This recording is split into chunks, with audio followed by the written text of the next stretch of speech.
Final score, Bournemouth 1, Newcastle United 4. Well, that went well. I'm absolutely gutted.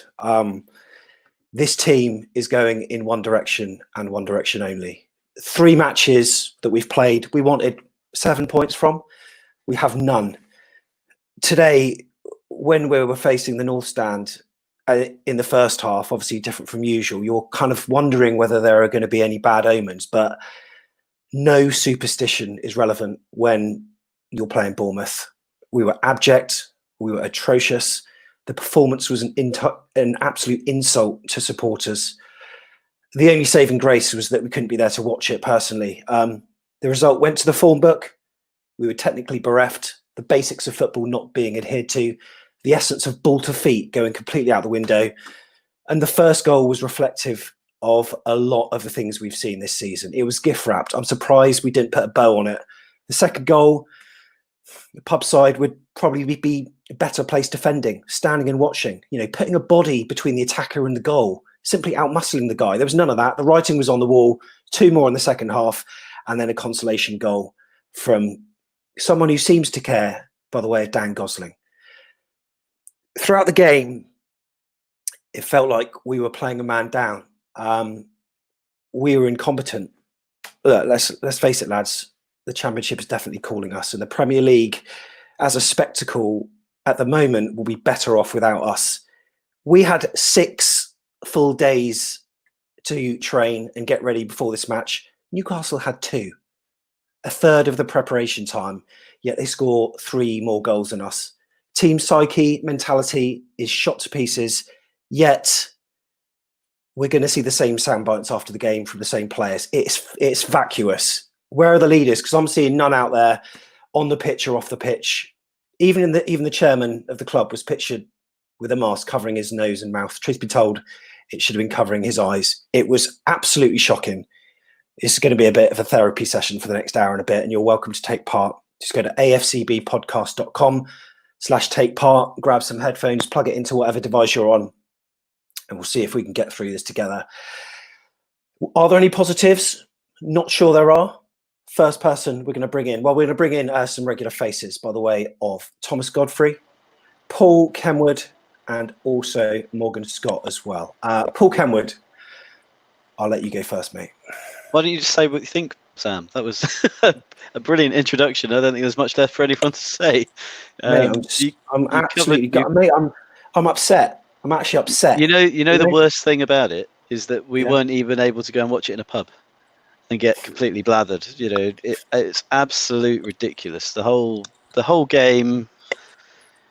You don't know where to start. I mean, literally the whole game we just looked insipid. We didn't look like we had anything about us. There was no pressing. Well, for the first minute there was some pressing, and we looked, quite good for the first minute. Then as soon as the goal went in, it's like the players just lost every little bit of confidence that they got from Eddie at the beginning of the game, and that was it. Really, they just couldn't muster a pass. I mean, Billing wanted to slow the game down to a snail's pace every time he got the ball, and Smith wanted to run to the other flank, even though he's been told to stay on the right. He's going to the left and then gives the ball away halfway, and I just really disappointed. I think Lloyd Kelly was about the only positive going to positives. I thought he looked okay actually, in a game that really nobody would have wanted to have been his debut, that's for sure. But I think he did the best he could in the circumstances. But Eddie, I don't know. I genuinely don't know if you can blame the manager for that. The players have got to take responsibility. I mean, there's got to be some fight out there, and none of them look like they cared. Do they want Championship football? They don't want their Premiership wages anymore. Maybe half of them have got a deal waiting for them in the summer. We just don't know. What really pisses me off is me and Jeff and you, Tony, loads of people have been sacrificing our time over lockdown and stuff, doing stuff that we don't get paid for, and fans watch it because they care about the club. From what I'm witnessing, I'm not seeing any players that care, and they're paid a shitload. Like I say, the only thing we can feel lucky about is that we weren't there tonight. Mate, absolutely. It's absolutely embarrassing. Absolutely embarrassing. We've gone below Villa now in the league with that as well. which is hilarious. I mean, we've gone backwards in a game that was supposed to be billed as the game that we had to win. We've actually managed to go backwards. Well, just to everyone waiting, I can see Paul, Craig, Jeff. I'll bring Jeff in shortly. Robbie as well, Andrew and Reese. We will get you all involved. Paul, Yep. You know, I don't know how long you want to be here, but Well, I mean, I'm going to go any second, but basically I need a drink. But mate, I'm but at my parents today. I'm at my parents today, so I've got to drive back. So I've got this on the water. beautiful juice. I need something a hell of a lot stronger than this, mate. But I genuinely think, you know, we'll probably beat Man United. You know what Bournemouth are like, but it's no way. It doesn't feel like it at the moment. But well, we've done this before, haven't we? We've gone on runs where we've been rubbish, and then we've Not this bad, turned though. over Chelsea or we've turned over Man United. Well, you know. Anyway, Paul, you've got to keep looking forwards. That's what Eddie Howe will say in his post-match press conference. Preference. Yeah. So I think he'll say that it was an unacceptable performance and that we'll move on to the next game, and I shall see you then. Cool. Cheers, Paul. Thank you very much. Guys. Cheers. Cheers. And what we're going to do is we're going to bring in Jeff at this point, who's going to be here throughout. Jeff, we'll hear from you shortly. Your comments that you're bringing in on chat, we're going to be putting on the screen throughout. And if you're trying to get into this room and it's saying you can't get in, it's because we can have a maximum of 10 waiting. So I'm going to bring people in, and so just keep trying and we will bring you in. We'll go on for however long it takes. We'll be watching along with the West Ham Chelsea game. Not that it matters anymore. But anyway, Thomas, go. Well, I'm just going to bring us back in time a little bit, first of all. 4th of April 2009, Bournemouth 4, Rochdale 0. Coca-Cola League 2, a Brett Pitman hat-trick, Liam Feeney got the other one. It's the first Bournemouth game I went to. From there, I've barely missed a home game since. And honestly, that is the single worst performance I have ever seen at Dean Court. It's an absolute joke. We looked bereft of creativity. We looked as if the players simply didn't care. And from the moment that ball ballooned off of Jefferson Lerman's foot and bounced back towards Dwight Gale, we looked as if we were ready for Coventry away. We were ready for Barnsley if they even somehow managed to stay up in the Championship. And we just looked ready to have a go at the Championship next season. And I genuinely do agree with you. I think half of those players are either at a stage in their career where they're ready to play in the Championship again, or they simply don't want to play for Bournemouth. They want to move to a bigger club, or at least a club which is more stable in the Premier League. But some of those players, honestly, I think I'd rather have my granddad up front, because Dominic Solanke, and I know I single him out a lot, maybe unfairly, and he still only is 22, and maybe he'll find his level next season in the Championship, but he adds absolutely nothing. Sam Surridge did more in 5 minutes against Arsenal than he has in 36 Premier League appearances for Bournemouth. And honestly, I don't know where we go from here other than down. And the question really is, do we then back Eddie Howe like Burnley did with Sean Dyche to take us back up again? Or do we have to say, look, thank you for the 6-year miracle. Thank you for beating Rochdale over 10 years ago and zooming on from there? Or do we say, sorry, Eddie, but that's your time? Well, we're having comments through, and we want to be fair. I know we're all sort of doom mongers. So Rob's come on and says drama queens. I think that's being aimed at us. But Rob, feel free to type back. Tell us what was good about that, and we will echo your sentiment 100%. We're about sort of reflecting all views, but you've got to say, from what we're reading at the moment, 95% is that was atrocious. I didn't see anything good about that. Dan Gosling coming on, slightly positive. Morgan, come to you. Thoughts? Well, I think everyone's kind of said it all, to say the least, really. Well, about 5 o'clock, I looked at the team news and I thought, where's Diego Rico? And then I thought, all right, this looks kind of a strong lineup. No Callum Wilson this evening, but he's obviously been kind of crap the last few weeks and for the whole season. So, that was that. And then I kind of thought, I looked at the Twitter halfway through the game to see who we could bring on, and I kind of thought maybe give Sturridge a little go, try something new. I thought Solanke, was just dreadful. 36 appearances and he's done probably nothing. Well, he has done nothing, probably. And then you talk about fight and determination. Not one single player on that pitch tonight wanted it. No one. The substitute, nothing. the only decent thing that there was going forward in that game was David Brooks' shot where he hit the bar. That was it. There was nothing. There was no fight. There was no determination. And, you know, the only other positive, Lerma came off, and he's not, because of the discipline situation, now he's not going to miss a couple of games. So, you know, that's kind of the only things we can kind of say this evening. It was shambolic, to say the least. And the fact that that we have Manchester United at Old Trafford only kind of gets worse, to be honest. And then you look at that, and then you've got Manchester City. You've got games against Leicester, who are in good form. I didn't see the full-time result today, but you know, you've got them, and then you've got Man City, Leicester, Everton, Southampton, Tottenham. You know, there's only one division Bournemouth will be in next week, next season, and that will be the Championship, because no one wants it, and half the squad will leave. It was absolutely shambolic, and I feel hurt by that performance.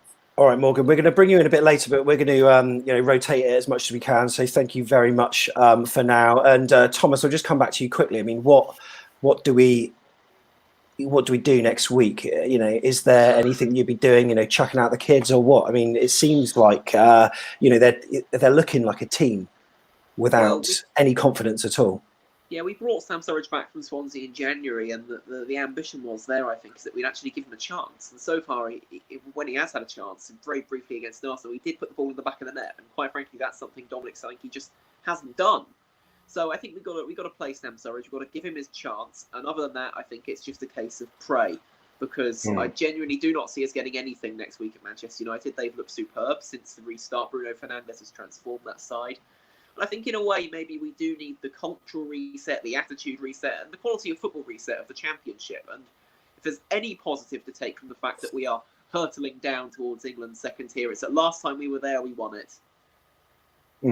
Yeah, very much so. Thomas, thank you very much, buddy. Appreciate you coming on. As I say, there are some people in chat saying you can't get on the chat. It's because the room is full. However, we're going to be sort of rotating throughout, so we will be getting through all of them. So, Jeff, we're going to come to you next, but in the meantime, I'm going to bring in a very chirpy-looking Robbie. Also, Paul Lawrence as well, and Craig will also bring in Kirk as well. So Kirk, I'll give you a chance to calm down before I come to you. We'll make the screens a bit bigger actually. So Jeff, come to you first. Thoughts? I feel so angry. I can barely talk after watching that. It's staggering. I think the lack of desire and passion from the players, and in that game that we had to win to stand any chance of staying up, to be so abject in every facet of the game was embarrassing. I texted you halfway through that second half. It felt like the players were competing to get the worst player award. You know, you could pick the back four were uniquely shambolic. You could pick the midfield, shambolic. And up front, I mean, where was anybody who contributed anything meaningful in that game? By the way, guys, not in the starting 11, and that's I find that really hurts. By the way, guys in the chat, if I'm muting your mic, I will unmute you when you speak. But sometimes we hear a little bit of feedback every so often, okay? So if that's the case, I will just unmute you, okay? But yeah, I'll mute you for now. And then when we don't hear that feedback, yeah, it's all good.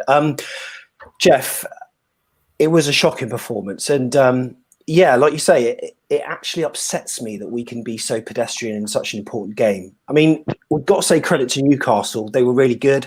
And after their dire performance against Man City, they had a manager who's much derided by many that managed to mentally turn the players around and get them playing with confidence. For us, not at all. It seems that Eddie can't get put a rocket up him at the moment. We're so slow with the ball. We're so slow when the opposition has the ball. We don't compete for any second balls. We don't press at all. We wait for them to come forward and give us the ball. We concede so much space. They hit us on the break like at will tonight. I mean, you know, we were flattered to lose 4-1. That's how bad we were. I mean, in a game we've got to win. What do the players need to motivate themselves? Well, to me, it looks like you may as well swap out at least 60, 70% of that side, get anybody else in, and they'll do better. That's how bad it was. Yeah. I think by looking at the chat, Solanke's getting a lot of criticism here, but I think he showed some signs, but there was no service there. He did no worse than what Callum has done, and Callum's just got the history that maybe gives him a bit of a green card when it comes to not giving him too much criticism. I mean, Robbie, how are you feeling, mate? Can you hear me now? Yes, we can hear you. Yeah. Look, I want to move on from the display. I think everyone's talked about that, and I agree with everything wholeheartedly. I think I've got real mixed feelings with Eddie now. We all know what he's done for the football club. I felt sorry for him tonight because, yes, that group of players, I don't think they performed for him. I don't think they put the effort in. So when we go down, I'd love to see him given the opportunity, because he deserves that opportunity to get us back, right? And I think we see how things go early on next season with a squad of players that want to work for him, want to be at the football club, want to play for Eddie, want to play for us. So I want him to stay, but I'm so very concerned at what appears to be a lack of tactical awareness at times, a lack of ability to get his defenders to be basically be better at defending. I mean, that second goal tonight, yes, you could argue that maybe players couldn't be bothered, but I mean, we had, I don't know, 7 or 8 players in the box. No one has the awareness to pick somebody up. Now, I don't know whether Eddie's bought the wrong players that can't defend, because he's looking at players that play football, or footballing players rather than defenders. I don't know, maybe he can't defend, he can't coach defenders, or JT can't coach defenders. That's, you'll know, Sam, from following me on Twitter, that's been a bugbear of mine for a number of years now. We can't defend, right? I think Eddie tried to resolve that this season by playing 2 very defensively minded central midfield players to try and protect them a bit. But we got ourselves caught between a rock and a hard place, in that, yes, we were set up to be a counter-attacking side, but we then lacked pace going forward. We clearly missed Brooks. So I do think Eddie has made a lot of mistakes over the past 12 to 18 months. He's a young guy. He's still learning. He's made more good decisions than he has bad decisions. Don't get me wrong about that. But tonight, actually, I sort of almost became, like I said, I just felt sorry for the guy, because those players did not perform tonight. And I don't care what coach was on the sideline tonight. If you've got players like that, you're going to get stuffed like we were tonight. So incredibly disappointed. But the question is, has Eddie taken this team as far as it can go? Probably this team and this squad of players. Can he bounce back? Let's hope so, with the players that he wants in the squad. Well put. Cheers, Robbie. Thanks very much for coming on, mate. We're going to cycle it round and come to Craig next. So, cool. Yeah, thanks very much, buddy. And I loved your robot delivery, by the way, in MK. That's amazing. I was looking at YouTube videos on that. They're available in Milton Keynes and San Francisco, so you know where to come and live, right? Yeah, good man. Speak to you soon. Cheers, buddy. Craig, how can you sum that one up? Too easy, mate. Terrible, wasn't it? Made it look too easy. We made it easy for Newcastle all the way. Where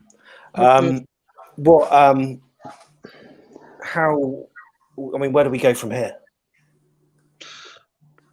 Got to go for it, haven't we? Got to give it a go, I think. Got to give it a go Saturday, but I think it looks championship. Here we come, I think. And let's get back straight up. Yeah. Let's bounce back. Can you give us anything to cheer about after that 90 minutes? I think Gosling done all right. I think Lloydie done all right. Lloyd, Gosling, Lewis Cook. King played well, but I think he's on his way. unfortunately. I think give Sam Surridge a go, really. I think Billing, tell him to piss off back to this field. Not good. No, it wasn't. And Half of them didn't want to play, really. Half of them are gone, I think. it just Unfortunately. what I found really frustrating throughout that whole game is our inability to get the ball into the box from out wide. And I thought, Kelly, I thought he needs Premier League minutes, and I think he looks like a star of the future. But I feel so sorry for Rico because he's not done an awful lot wrong. And a lot of our goals have come from his left-footed deliveries, whether it be a corner, a free kick across from the left. And there were so many times where we were in that position, either it was, Dan Juma, who had the chance to get the ball into the box and he didn't. And then, later on, Stanislas was in that position, Lloyd Kelly was. It just needed a decent, delivery. And lo and behold, our goal comes from a ball in the box from out wide. I mean, maybe not as wide as what they were, but it's just a simple delivery into the box. And there's just almost this refusal to put the ball into the box. Yet at corners, our corners were abysmal. We never got, the ball above the first man, which is, not great. What kind of personnel would you be starting, or what changes would you be making ahead of that Man United match, Craig? Yeah, give him a go, I think. I think Gosling and King up front, I think. Yeah. Sana. Well, he's done it before, hasn't he? He's done it before with Swansea. Yeah. Well, yeah. We had Joe against Swansea. Played Gosling with King. Harry Wilson sending back Liverpool, really. Yeah. Or Leeds. All right, mate. A bit disappointing. Eddie was hurting. He was hurting at the end.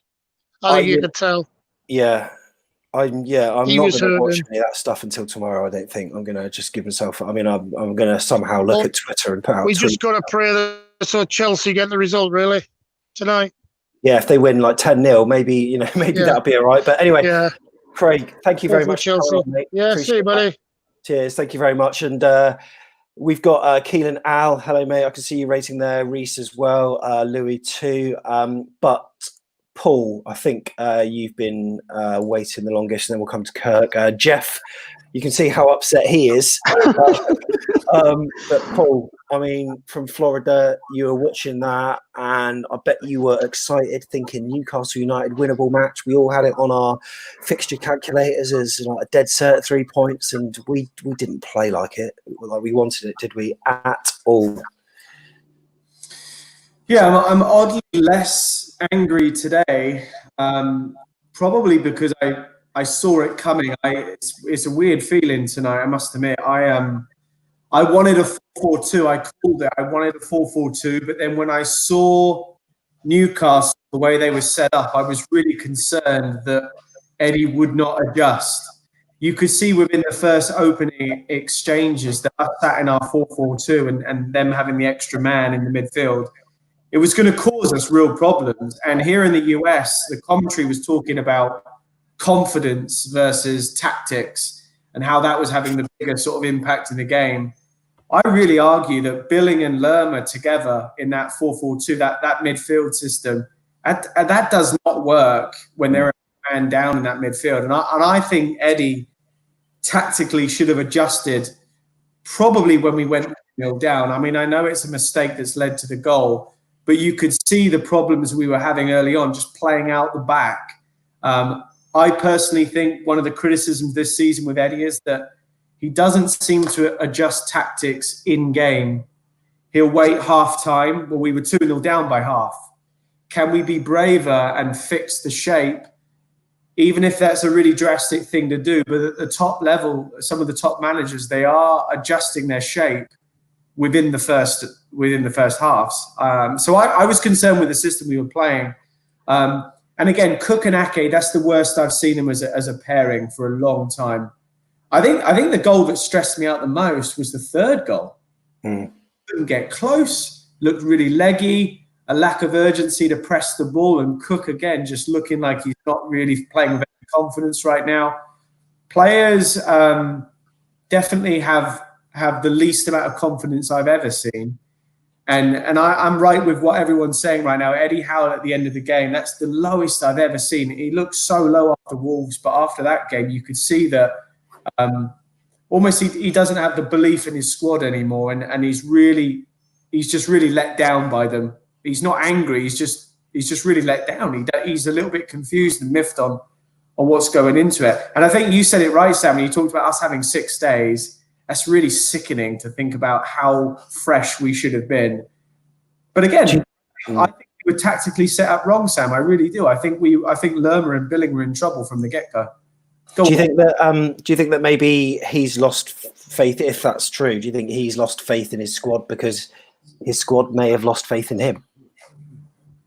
I think they care for Eddie. I do. I think they play hard for him. But for whatever reason, this coronavirus lockdown period has really impacted us in a more negative way than I ever imagined. For whatever reason, the form going in wasn't great.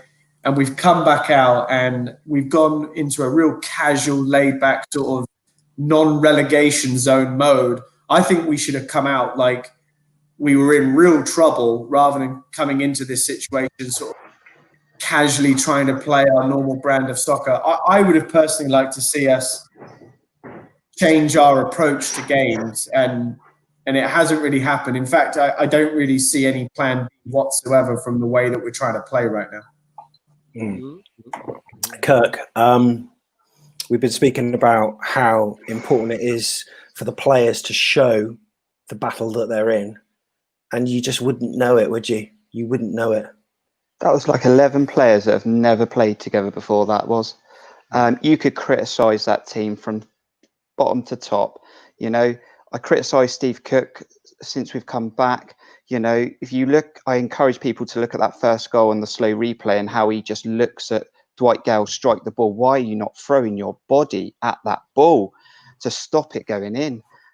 You look at Adam Smith and you think, has he forgotten how to defend as a right back because he's been played left back so many times?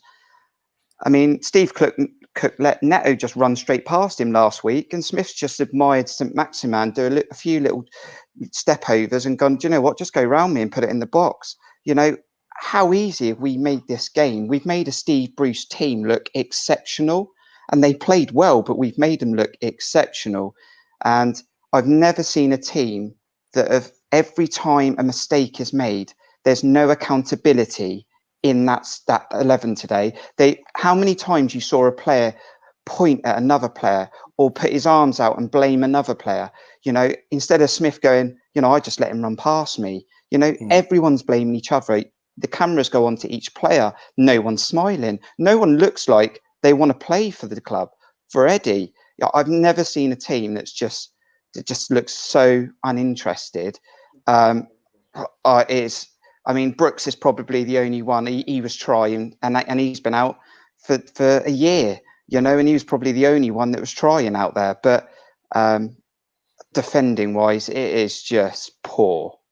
When you want to see, you know, the reactions you want to see are almost one of anger, and one of frustration, and one where players are trying to motivate and G each other up. You don't see that. It is dejection and almost acceptance of the situation. Man for man, we're better than Newcastle, and you know we should be getting a result from that game. And you're looking at performances from Man United yesterday at Brighton. You're thinking there's just no way. I mean, yes, Paul Kenwood said it would be a very Bournemouth thing to do, but I just cannot see it happening. And apparently people are saying on chat that Eddie's been absolutely distraught. And I will watch that interview later, and it'll probably make me really sad because it feels like it's the end of an era. Al, I'll bring you in. Paul, I'll take you out for a bit, and I'm going to bring in some more people as well. Thank you very much for coming on, mate. Really appreciate it. But Al, my God, mate, from Brittany in France, that was not comfortable viewing. No, from start to finish. I can't hear myself in the earphones. Can you hear me? We can hear you, yeah. Oh, okay. It's a bit low, so you might need to speak up a little bit, but it's all good. All right, I'll come closer to the microphone. Yeah, no worries.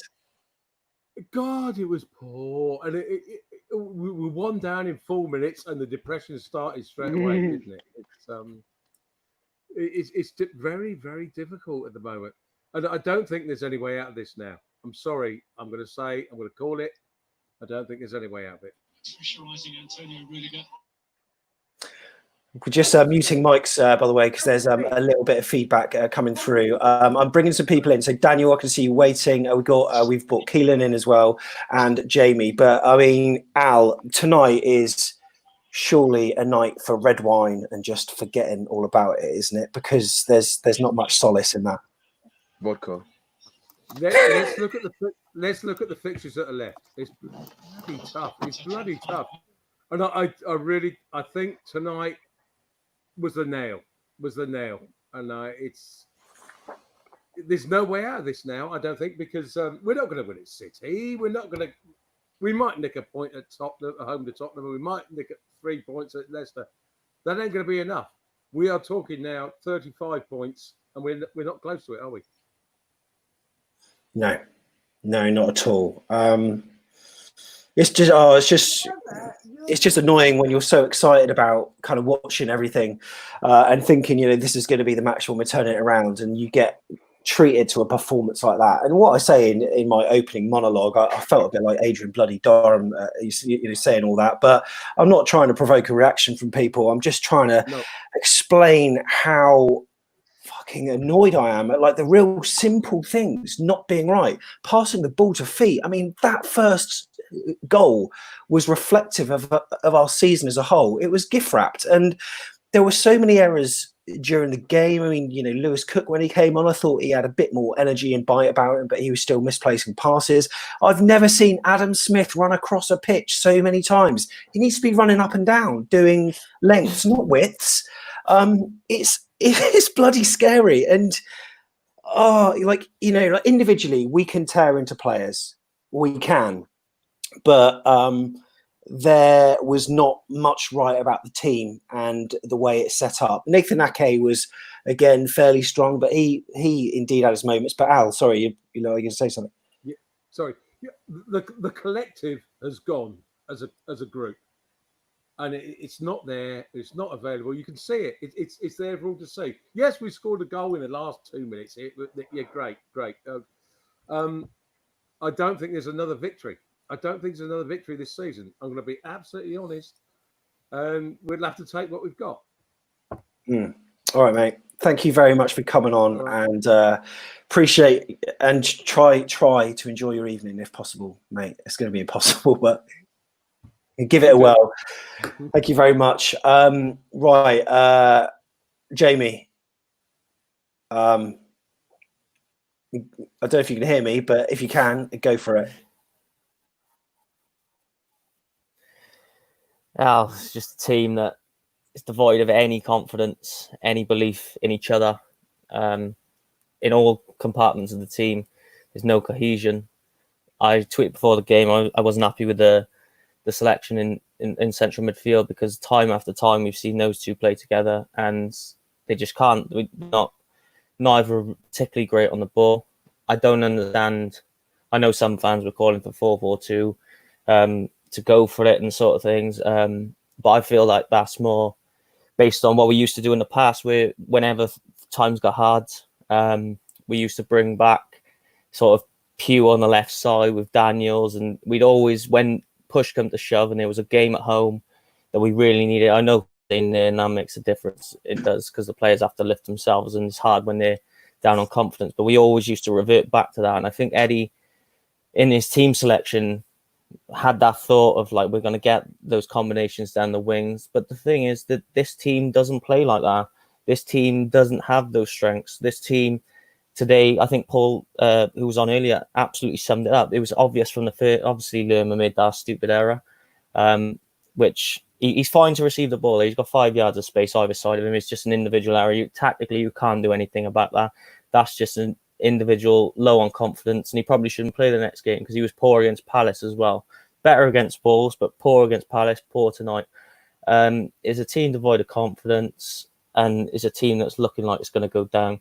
But Paul said earlier, we didn't adapt. It was obvious from the first 5, 10, 15 minutes, however long you want to look at it, every ball in that centre of the park, Newcastle player, free, constantly, and picking it up. And they were knocking it around us like they were Barcelona. And obviously players were playing down on confidence, but it is tactically as well. They were outnumbered in our midfield, and Lerma and Billing were chasing shadows. as you said about going wide all the time, we do that, but we don't get balls in the box. We've scored 15 goals from open play in 32 games now. That's less than one open play goal a game. And for like, my heart is telling me that Eddie Howe's the manager, and he's given me the best moments I could have ever experienced as a football fan. I know he's hurting more than most, but some of his decisions this season have been questionable at best. And my head is telling me that we're seeing things that I've seen over time and time and time again, and he's picking players that just don't work together. I'm like, what's going on in the training pitch? Why is there nothing working? And then ultimately, he's got sort of like a dictatorship over our club and who we sign, like the profile of player we sign, the characteristics of the player we sign. And to be fair, every club is defined by recruitment, and we've just not got enough right. And for us, with a small club that we are, we can't afford to waste money. We have to get signings right, and there's been too many that he's got wrong. The team selections this season and substitution. Why is Sam Surridge not coming on tonight? King's like nursed an injury all season. Well, not all season. Well, basically all season. Missed half of the season with various injuries. But coming into there, he's missed. He's touch and go on the game. We're down 3-0. You've got to give a kid a go. Like he might not be good enough, but even if you're resting King for Man United on the weekend, and he's just making decisions that, like, Gosling should have started tonight because he provides us energy, he gets into the box, he's the only central midfielder who's going to score a goal. Billings looked best in a 3-man midfield whenever he's like against Villa when he scored, and then he's playing him again in the double pivot next to Lerma, and that's on the manager for me. The players didn't show enough effort, but some of his decisions are just making the team play worse. But obviously, it comes down to who you have to have desire when you cross the white line, and it's just not good enough. And there's only one way we're going, and that's down to the Championship. It needs some big performances, but the team don't have the stones, clearly, to get a performance. You know, you can't at home against Palace, and fair enough, those teams set up well, but we've been found out big time. Daniel, we'll come to you next, and it looks like you've escaped the living room and you've gone into the car, and I bet you wish you could drive as far as you possibly can, as fast as you possibly can, but it was an absolute horror show, wasn't it, mate? Yeah, it wasn't great. I mean, so thank you for having me on. No problem. So I went around and watched it with my dad, and you know, this is the first time I've ever asked him this question tonight, and it was, what do you think about Eddie? It wasn't, which I suppose it was very sort of heat at the moment, but at the same time, you also have to ask yourself, why are we having these thoughts anyway? But I mean, I've just seen on Twitter as well. Apparently, the players were in the dressing room for 30 minutes afterwards, like still in game. It's just, I mean, I think we are in a bit of a transition period. I mean, the players from 2015 and sort of that sort of period, they're gone now. They've either left or they've sort of reached, or they're sort of like past their peak. And we're in a bit of rebuild. And we've lost that edge, that sort of winning mentality we had. Like another thing I sort of spoke about as well was, I mean, like Harry Arthur tonight, he'd have given us more tonight. I mean, granted, his personal circumstances doesn't want to hear, but I mean, when you sort of compare him with the players on paper that we've got, I mean, like Jefferson Lerma, you know, he's played in the World Cup. He's on paper, technically speaking, he's a better player than Harry Arthur. But who would have given you more tonight, Harry Arthur or Jefferson Lerma? Yeah, I don't have a problem with losing. You know, I fully accept that we're not gonna win every single game in the Premier League or whatever league we're in for that matter. But what really, really grates me, and I think grates every fan across the country, is that lack of trying, or like that belief. There was nobody on the pitch tonight, which I looked at and thought they're going to jeers up. Like, who's the leader out there? I mean, Cookie was given the armband, And to be fair, I think rightly so. But is he a leader? He's been woeful, Now, Steve if Cook. you I'm are a sorry. leader, now's the time you come forward. All right, Daniel, appreciate that, mate. Some really well put thoughts there, buddy. And yeah, we'll get you on another time. Thank you so much. I do really appreciate it. In the meantime, I just want to say one thing in response to something Wing Lam has put on the Facebook chat. He said, let's make a video as fans for the team and directly send our messages through to the players and how important the club is to us and how lucky, right? He's saying all this, right? Stop press. And not many people know this. Kirk, you know. Reese, you know, before the match against Crystal Palace, I contacted privately about 50 or 60 Cherries fans on Twitter, Instagram or whatever, you know, fans that I knew and some fans that I didn't, to put together a video. And it was a video that was shown to the players an hour before kickoff with motivational messages from fans saying, you can do this. You know, this is why we love the club. You may have heard it being played out also inside the ground as well. And I thought it would be a good thing to do because obviously there's going to be, you know, for the players, it's, you know, they need us. There's a massive disconnect in this weird world of football that we're in at the moment, whereby there's no fans. And I thought, well, if we can show that we're behind them, even though we're not there, with a 7-minute video, it had a load of people in, what's that? Reese, I'll full screen you in a minute and read what that's all about. And I thought it would be a really nice thing to do. There was Ethan in it. We had loads of Bournemouth fans. Dan Hall, Kurt was in it. There was a variety of Bournemouth fans all taking part and all giving impassioned pleas to the players to put in 110%. We did that. The players watched it an hour before kickoff. And I was going to put it out that morning. Thank God I didn't, because we looked like mugs putting that together. And it's not, like a vanity thing, because it wasn't. I didn't. Had we won, that whether I'd have put it out, I don't know. But it would have just been made to be a complete laughing stock. And so we tried that. And they know directly how much it means to us, but they're just not playing like it at all. And it's it makes me sad, really. But Keelan, we're going to come to you shortly. Reese, what was that you were showing us, mate? I'm going to unmute you from this end, and we'll. Chris Temple posted something. I'll read it out to you. Yeah, this is what Chris Temple said. So it says it's taken the AFC Bournemouth players half an hour to emerge from the dressing room, still in their full kit. Eddie Howe was out quickly for media duty, obviously been sort of player. Cool. It sounds like you've got your TV on in the background with the football on, mate. Can you just mute it a little bit? Yeah, that's right. No problem. In the meantime, once you do that, we will. Oh no, you're still there. All good. So we'll tell us what your thoughts about that, because you weren't exactly overly happy after Palace, and I'm sure that's not changed. I started crying. I'm gonna be honest. I don't want to sound like a bitch or anything, but I started crying. I support this club because of my personal reasons, because of my family and what I went through as a little boy. Because I was born in Bournemouth. I lived in this place called Duck Lane when I was very little. I can't remember the top of my head, but I was. The main reason I support this football club is for what I've been through, like when I was a little boy. What my mum and my dad went through to bring me up. And I'm not from Bournemouth anymore. I don't live there anymore. I live in Reading now. But I support this team because this is the this is the only memory I fully have of my mum and my dad, because I don't know them.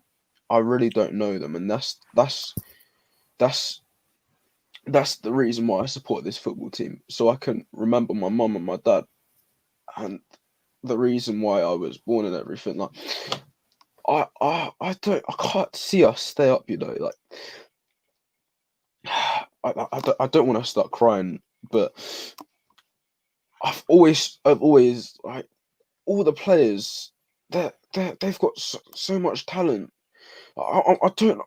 I'm stuck on my words. I don't know. I think what to say. you kind of obviously you take a lot of solace from the club's message of together, like anything is possible, and we do often feel like a united family, even in defeat. We often still feel together, but now, I mean, I know this whole coronavirus pandemic's awful and we can't be there, but now it feels like we're totally disconnected, and it's like the team don't get it anymore and don't get. And maybe that's because we're not there in the stadium, perhaps. One other thing. Why the fuck did we spend 20 million on Dominic Solanke? I'm sorry, but that's the biggest scam in football history. Sam Sturridge, come on, right? I don't get this year. Sam Sturridge, look at his record compared to Dominic Solanke. 6 goals in the championship. All right? 6 goals in the championship.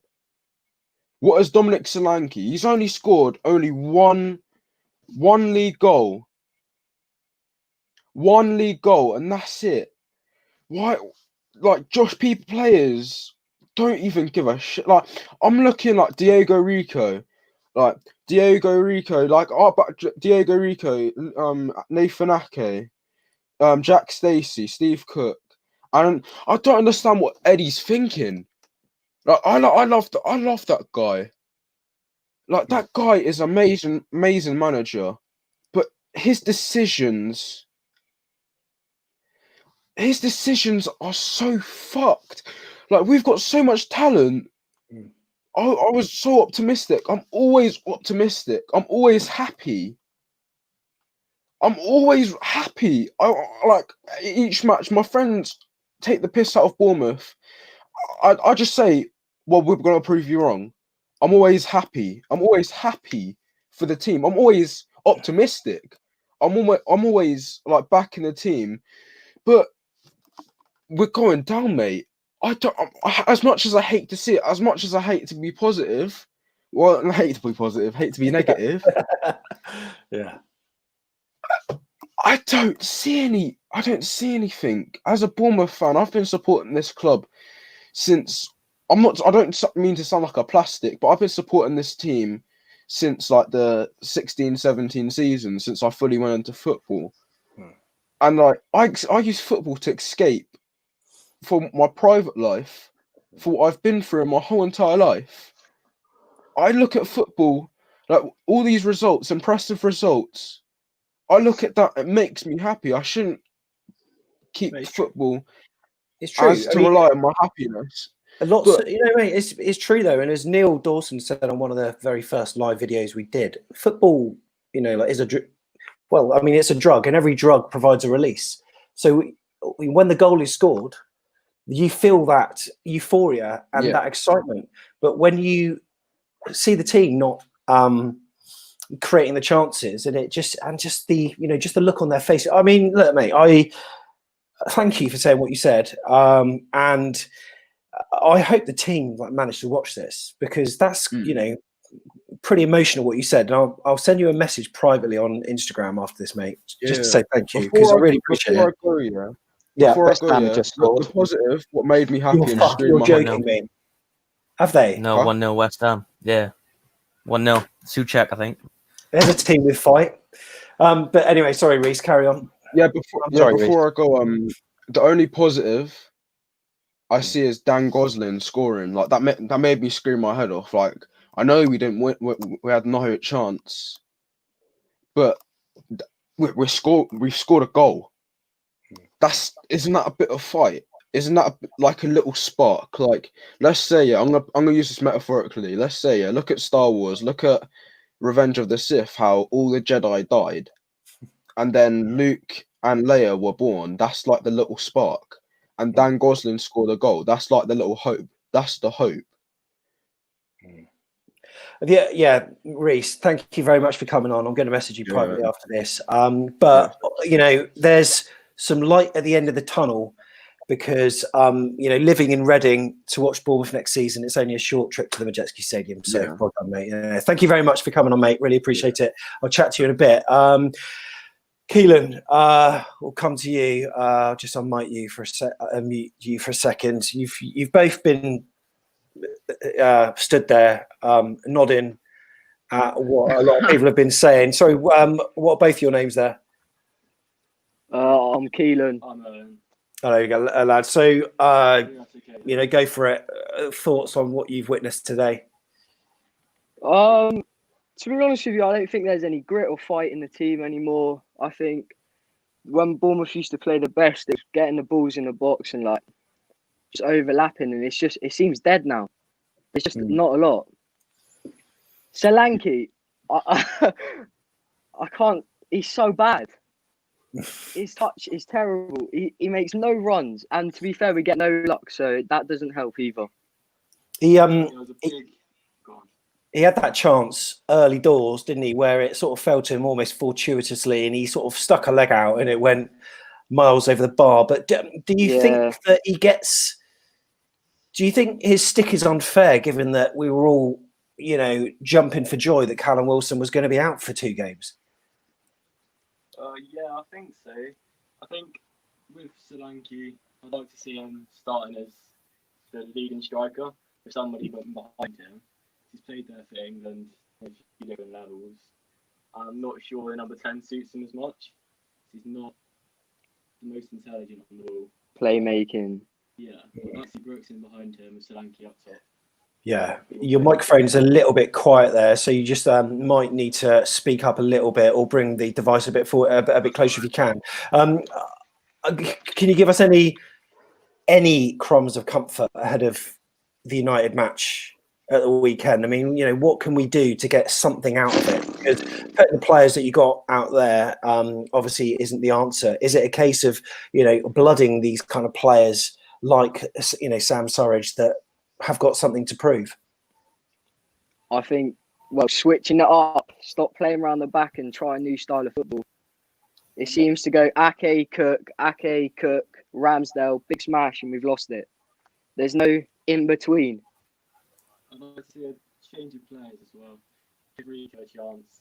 He always looks like he wants to play football, go forward, football's in the box. Maybe kill Kenny within the bench.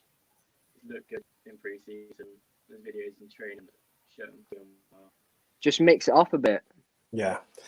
Appreciate that, lads. One of you's really quiet, I think, because like the mic's in one of the earpieces. It's a bit funny, but thank you so much for coming on, and really appreciate that, boys. You hanging on, really appreciate it. And I will get you on again. And also we've got Morgan and Ben standing by as well. So Ben, we'll come to you. You look happy.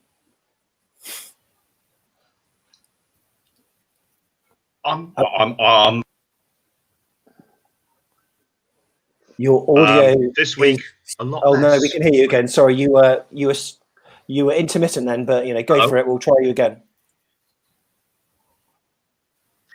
So I was saying last week I was chatting about happy clapping a lot, and I've got none of that this evening, because happy clapping takes some effort, and effort is something that I really didn't see enough of this evening. And I don't think I'm the only one that missed that. I don't know. I've been listening to the guys tonight and half following on Twitter with what's going on elsewhere. A lot of people talking about bringing in kids. Yes, in one sense. In another sense, if you rely on them, does that not potentially damage them? They don't need they don't need all this pressure on them in their first steps into a football career. So I'm kind of against it in that sense. But in another sense, if we've kind of resigned ourselves to the fact that we might not be going anywhere, then hey, bring him in, let him play. Maybe that sort of freedom and that sort of expression that we might get from your Carl Taylors, that might be enough for us to actually do something different. I don't know.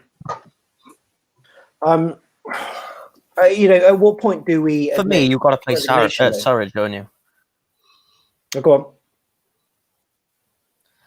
I say for me, like when you're 3-0 down, you got no nothing, no attacking intent. There's no reason to not play, bring Sam Surridge on and give him a chance. Like when he come on against Arsenal in the cup, he made a difference. Do you mean we were never getting anything out of the game, but maybe it gives us a little bit of impetus and a little actually gives the manager a chance to see someone. Obviously, you use them in training and stuff, but in a live environment, someone who obviously come through the academy, and obviously you can't. I get what Ben's saying. You can't rely on those players because at the end of the day, if they were good enough, should be starting anyway. But at 3-0 down with King already nursing an injury going into the game, you've got to give him a chance for me. Yeah. Okay, Jamie, appreciate you coming on, mate. What a horrible evening it is. Thank you very much for your input. Also, we've got Ronan, who was there, Craig standing by, and also Mr. Tiggs as well. Louis. Yeah. How are you? Well, I said on Twitter, if I didn't have anything positive to say, then I wouldn't come on. And then thank goodness we got that goal at the end. So something to cling on to. Yeah, I mean, God, it's a crumb of comfort in a fucking biscuit factory, isn't it? I mean, it's nothing. It's crumb at that. But you know what? It came from a goal. It came from a cross where we put the ball in the box. Yeah, and that's something we just don't seem to do anymore, and I just don't get it. And I'm not saying Rico's perfect, but and Lloyd Kelly was good, but if you could, like if Rico had a right foot, then I'd be almost tempted to put him over there because I wasn't impressed. Yeah, for sure. Who emerged with any credit today? If so, are we going to reel out the usual suspects in terms of Nathan Ake, maybe Ramsdale? Ake was pretty good. Brooks put in a performance. He tried. Yeah. Well, that's about all we got, isn't it? That is about all we've got. And Mr. Tiggs is here as well. Have you calmed down? Yeah, I've calmed down. I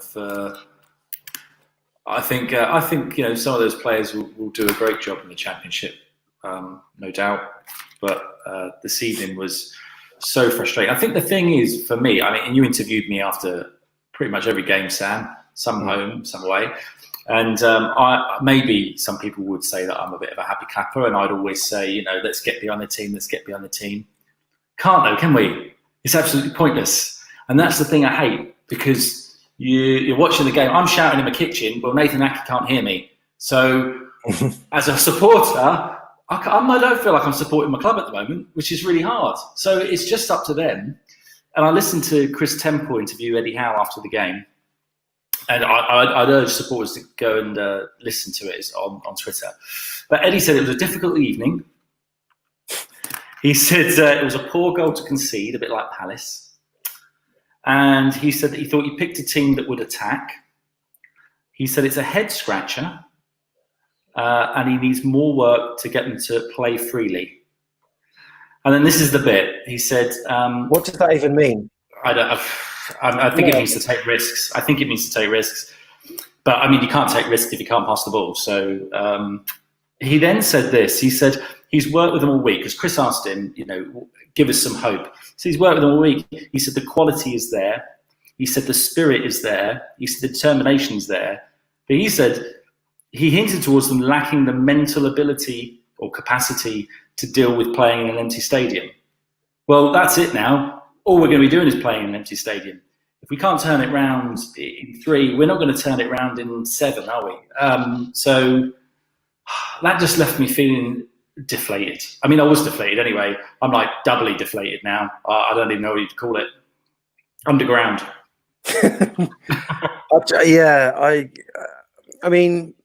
Should it be? Surely it's more of a mental block if you're playing in an empty stadium at somewhere like Old Trafford, where there'd usually be 80,000 people. No, Ben, you're shaking your head there, disagreeing. No, I think here at Dean Court, I say here, I mean Kingston, but at Dean Court, it's probably even more of a factor, because we are right on top of the pitch, and at the end of the day, when you go a goal down, it doesn't to try and lift you, to try and lift those spirits, then first goal is going to win every time, and I think that's kind of what we're seeing across the board. I'd need to check, but I haven't seen many teams come back from being behind, because there's no stadium behind them to lift them again. Jazzy ringtone, by the way. Jazzy ringtone. Not me. Kirk, try to give us something ahead of Man United, because West Ham are currently 1-0 up. I think. I'm going to correct you there. It got cancelled because of VAR, and Chelsea have scored a pen, so it's 1-0 Chelsea now. I must have missed that on chat. I must have missed that. We can't keep up. But I mean, it's no good, is it? Having to look at all these other results when we've had 3 games that are some of our most winnable, and we've emerged with absolutely nothing for it. So, okay, let's go through our remaining matches, Kirk, and let's go glass overflowing rather than half full. Where are the points going to come from? We're done. We're absolutely done. Time and time again, we are sitting here having these post-match interviews and conversations. Days leading up to our next match, we have positive previews. You're bringing up good stuff. I get more positive as the days go on when you and Jeff are talking and the podcast. And, and I felt really positive this morning. I had a nice run and I really thought we were going to achieve something tonight. I thought it was going to be a stepping stone. A stepping stone where we can't even stretch 2 to 3 passes together. We can't simply control a ball from our World Cup centre midfielder.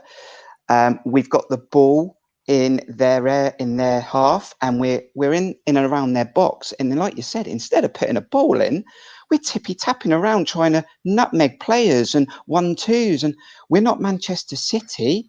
We need to be getting balls in the box. We've got 2 strikers up there now, which are actually tall, And I go back to the point, time and time again this year, we've lost our identity. Okay, we've lost our penetration with the ball. We've lost our pace. I said this last week on the podcast. In that centre of midfield, we have no creativity or no player that can break down the lines and take 3 or 4 players out of the opposition team to stretch a game. Lewis Cook was meant to be that player when we brought him in, and for some reason, he's become a defensive midfielder, and that's what we've got now. Every centre midfielder we have is a negative midfielder. Time and time again, we are so slow with the ball. It's all in front, and we just don't break teams down. And it's just confusing me because that's not how we used to play under Eddie Howe. And we've lost that this year. For me, we are done. I'm positive every time. I think we're going to get something. And from here on in, I'm not going to put any expectations going forward. And if we get something, happy days. But yeah, I mean, the positivity is I love the championship. I thought the championship was a brilliant league. I mean, I think personally, it's almost like we've gone back 6 months and we've gone in reverse, because it's like watching us in December and January again. And actually, that probably would have been the right time if Eddie was going to leave, to try and have a go at something different. I wouldn't actually want him to leave now. I actually think he is probably the man to recuperate us, regroup in the championship and go again. I think our team will be decimated. I think we'll lose a lot of good players. There's no way we're going to keep players like Ake. But if we're going to be in the championship, I personally would rather keep Eddie. I know there was questions for his resignation and him to be sacked in January and December. And if he was going to go, that was probably the time to go. But I don't see the point in changing him now. We might as well try and settle down in the championship. If it takes us 3 or 4 years to get close again, it does. But I can't do it anymore. I can't be positive before a game because it's like Mr. Tigg said, it's killing me. Fair play, Kurt. Cheers for coming on, mate. And thank you.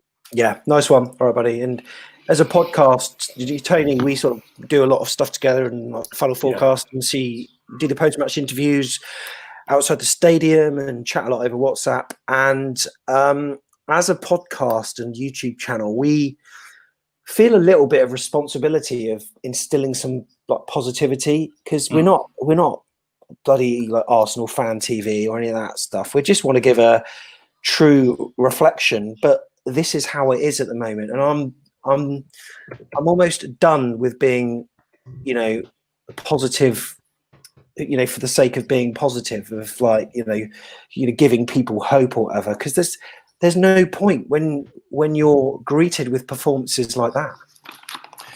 No, and I suppose really we're not gonna dominate a game, are we? Between now and the end of the season, but there could be. I'm trying to be positive, and I think we've got to be. There could be luck.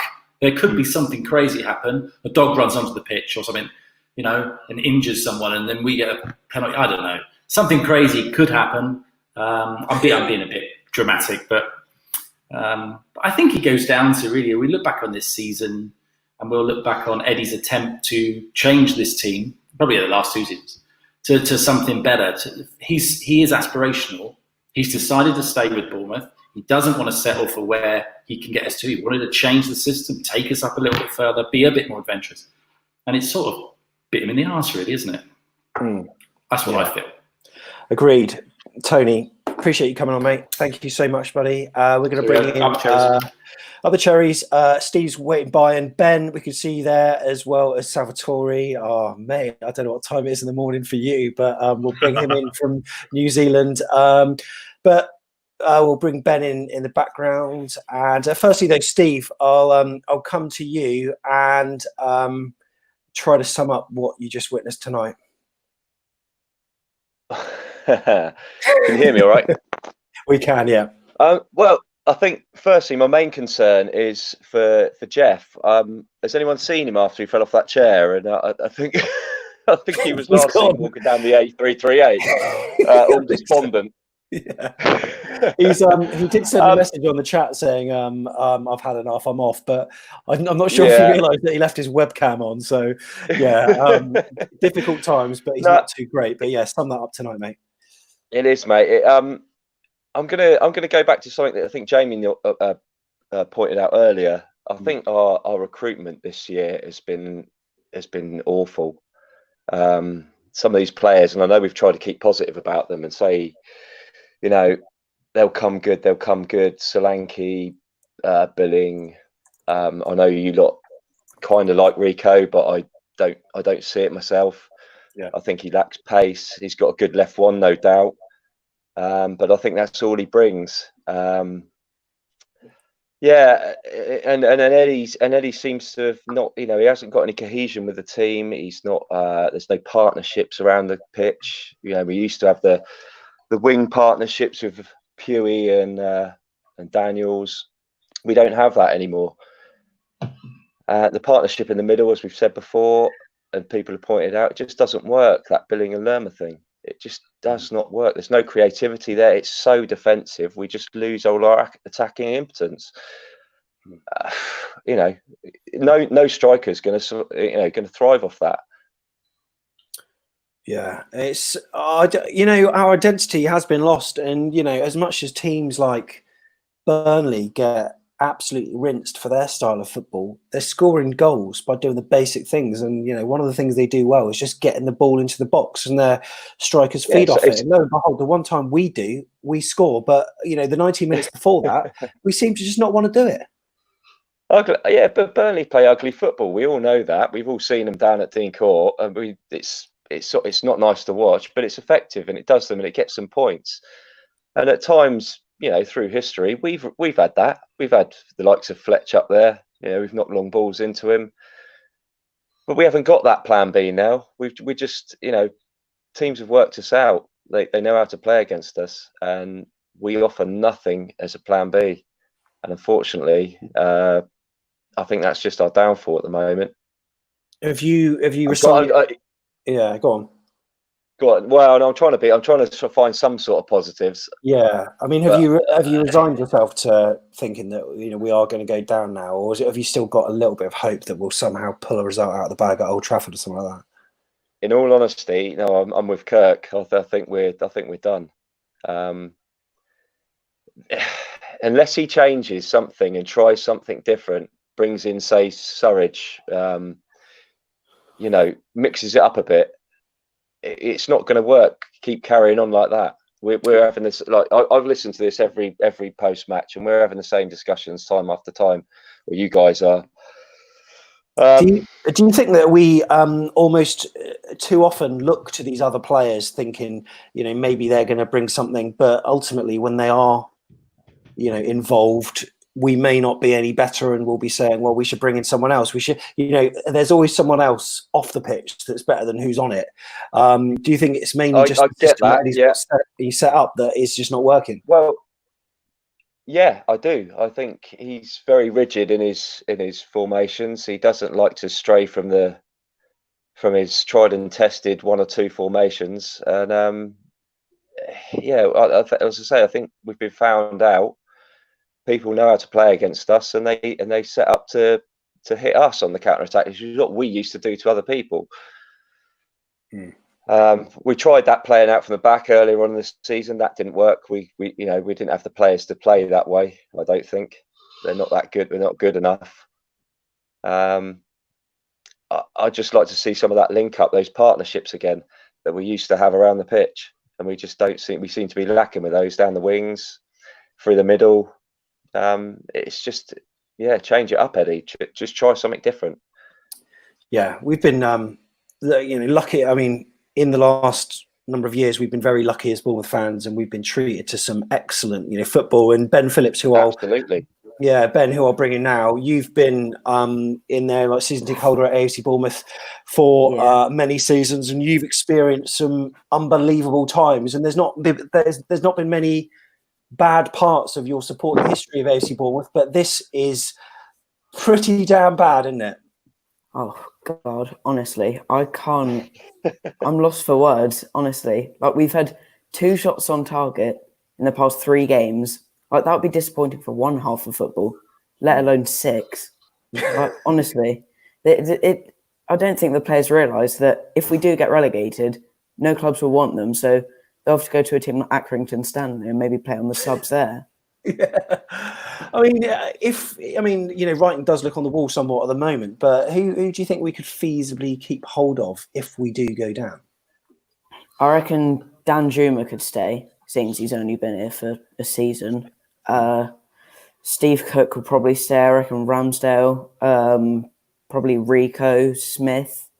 But I think Callum Wilson, King, Harry Wilson would go back to Liverpool.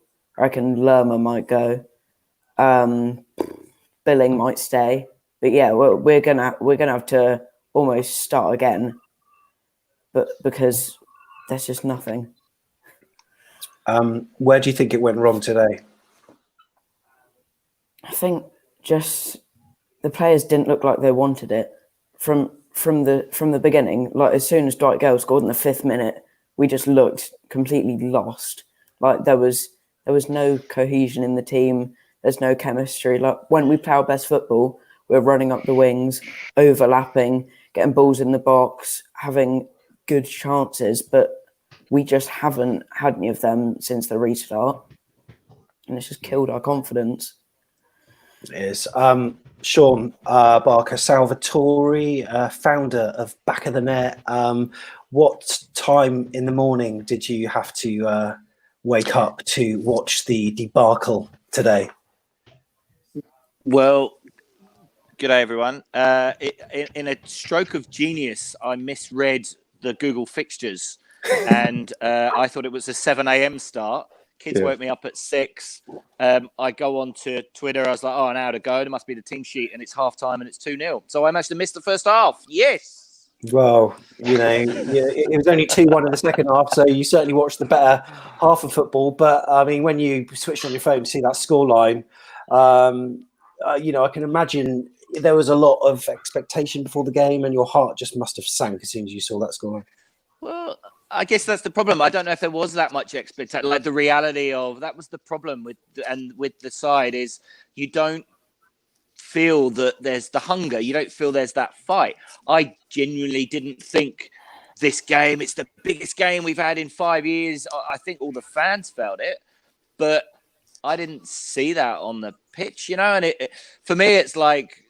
It feels like I think what Kirk said earlier. I agree with everything he said in terms of our identity. That went long ago when we were scoring goals but conceding for fun. How do we stop conceding goals? We get more defensive. We do the counter attack. Great. We've sussed it out. Team sussed us out, and then we've never recovered. But you've got a mix of millionaires on that field now. You've got those guys that are already out the door. They're already looking for their contract. There's more phrases. Oh, there you go. Kirk. Oh, my guy's like a brother from another mother. Totally agree. But you've got other. It felt like you've got 50-50 on that side, or actually no, 30. You've got those players that have already left because they've already got their money in their eyes and they know they're leaving. You've got a bunch of players, I reckon, who, and I would put into that category your Goslings, your Stanislas, your Steve Cooks, your Charlie Daniels, your Adam Smiths, who, if we went down to the Championship, are suddenly going, shit, I'm going to get 75, 80, 90 minutes again every week. And then you've got these new lads who've come in, who like Kelly and those kind of guys going, shit, what have I just walked into? Probably haven't done enough to get a move. And I think, again, we'll probably get a good running. So when you're looking for, well, where's the drive and motivation? Who's the player who, thank you, who's going to get us out of this mess? Like, who are you looking to? Who are we looking to as fans? And then who are the players looking to on the field and going, do you know what? That guy is giving everything on this field. I'm going to raise my game to him, and it was summed up with however many minutes to go. They put a cross in the box. Ramsdale's caught it. He's looking to give a quick throw out. He's looking for an option. And you've got players like Joshua King just casually, slowly jogging up. No one's really going, fuck it, give me the ball. I want to make something happen. And then my last point, because I've got to go and catch a bus and get to work because, hey, we're in New Zealand, we can live our normal life because not to brag, but hey, one solace for me is I can go to a pub now, although you can soon, right? And the NHS is going to be killed on July the 5th. I'm telling you right now. Oh my God! Sorry, I'm gonna defer. Why the hell do you open the pubs on a Saturday? Like, why we opened our pubs here on like a Monday? It eased in. Why open on a Saturday? Hey, go for it. Anyway, that's another. Let's not think about that. My third point before my bus comes is what is the legacy of this run? Great, some memories, some trips to some stadiums we never ever thought we would go to, on TV more than we've ever dreamed of. But what are we going to be left with out of this? And online, people like Stu Bramley and Gary Chapman, great comments. We don't own our ground. There's no training ground. There's no new stadium. What is the legacy? Except there's a lot of players who have made a huge amount of money over a pretty short period of time. Cheers, Ray. Yeah, you know what? Stu Bramley blocked me on Twitter for liking a comment of someone who disagreed with him. What a guy! Just like his loco days, misplaced all the way. Right. Anyway, love it. Thank you very much, Salva. Appreciate you coming on, mate, and hope you catch that bus on time. I also had a message on the chat from Peter Ward, who's a Brighton fan. I've put him in timeout for 5 minutes. Sorry to treat you like a child, but that's because you are one. So why don't you go on to some Brighton chat room on, is it North Stand chat, and you can gorge over your 3-0 defeat yesterday. Beautiful times. Right. He's obviously not happy with our ship opens. No. Craig, you've been sat there patiently, and you're very outspoken on a number of occasions. And I want to bring in this man as well, who's got an opinion or two. But I'm going to put him on mute for a second whilst Craig, you go for it, mate. What were your thoughts on today? It's absolutely diabolical. Absolutely diabolical. There is absolutely no fight. Any of the players. All right, yeah, Brooks, Danjuma were the only two that actually stood out and actually gave 110%. Billing, to be honest, I'd be happy if he never ever plays in a Bournemouth shirt again. He was diabolical. Absolutely diabolical. Billing, garbage. I will actually bloody drive him to wherever he wants to go to, because he was honestly, but it was the first half especially was the most embarrassing half of football that I've seen for some time. There was no passion, no fight. I know we was joking about that Brighton fan, but since the Premier League has restarted, they have actually shown a bit of fight, Brighton. I think Villa have, but I just don't. I just don't understand. And that's why I was on about, I think Gosling should have started. Where's Sermon today? Sermon, those two players, they're coming to the end of their careers. They've been fantastic for this football club. Where were they? I'd rather them on that pitch than Billing. Lerma had an absolute mare, which, to be honest, he's normally pretty good. But yeah, I don't know what to say, Sam. So players like Sermon understand, understand it. And I know people say sideways Sermon or whatever, but I think he's not a bad option to chuck in. He gets the ball out wide pretty quickly, and when we're trying to attack, he's very good at sort of, getting us on the move. And you're not wrong there. Ben, I was about to come to you. How is it that Newcastle can? I mean, did you see that stat on? I think it was shown after 40 minutes of their match against Man City, where Newcastle completed passes 15, Manchester City 135 or something, or more than that. It was 248. How is it that one manager can turn a team round in 2 days and put in a very good performance? Yeah, we were poor, but we can't take any credit away from Newcastle United, whereas we have 6 full days to get things right, and we don't. I think it's just the players, honestly.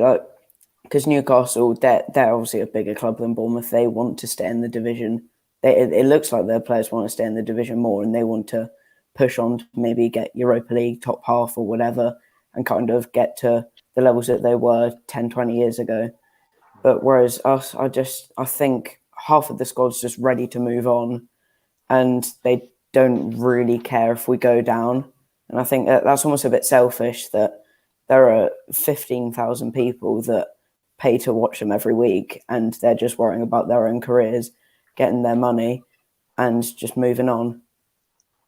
Ben, appreciate it, mate. Thank you very much for coming on. Really do appreciate it. And we'll come to High-five. the other Ben. High five.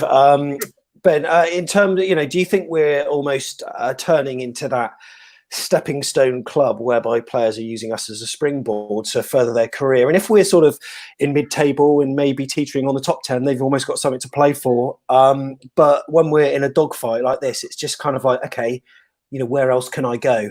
Ryan Fraser was obviously of that mould. When the shit hit the fan, he's looking elsewhere. Are maybe other players guilty of doing that and looking for their next move before they've actually played out a season with the team they're employed by? I can't remember a time in our history when we weren't a selling club. Can you hear me? I've got no feedback. Yeah, we can hear you. You paused for sorry. a little bit. Yeah, we've got you. I've got no problem with us being a stepping stone club, but players have got to realise that to get that move onwards, they've got to actually perform. And it does feel like I don't expect players to be fans of the club. I don't expect that. That's why there's so many fans saying play Surridge right now, because he's one of ours. We want to be able to say, he's one of our own, as it were. Yeah. We want players to be fans. We want players to love the club as much as we do. But we've got a manager that does, which is more than anyone else. But at the same time, I do expect them to put a shift in, and I didn't see that tonight. And I hate to still be fuming about it, but if they can't be bothered, why should we? And I know we're not there to be bothered, and maybe if we were there to be bothered, we might have been the verbal kick up the arse they needed. But it's frustrating. Yeah, completely agree. Ben, thank you so much for coming on again, mate, and enjoy your beer, because that's probably about the only thing that we'll be enjoying tonight, because it's been dreadful. Thank you very much for coming on, mate. Good night, guys. Thank you. Yeah, cheers, Ben. Thank you very much. And Craig will come to you shortly, but Tom exchanged a few text messages earlier, and you said you needed to go out, buy a few beers from the offie, try to calm down. By the look on your face, I'm not sure you have. No, I'm not great, mate. It was, first and foremost, you know me, Sam. I spoke to you a lot. I'm very positive. Rarely criticise the team.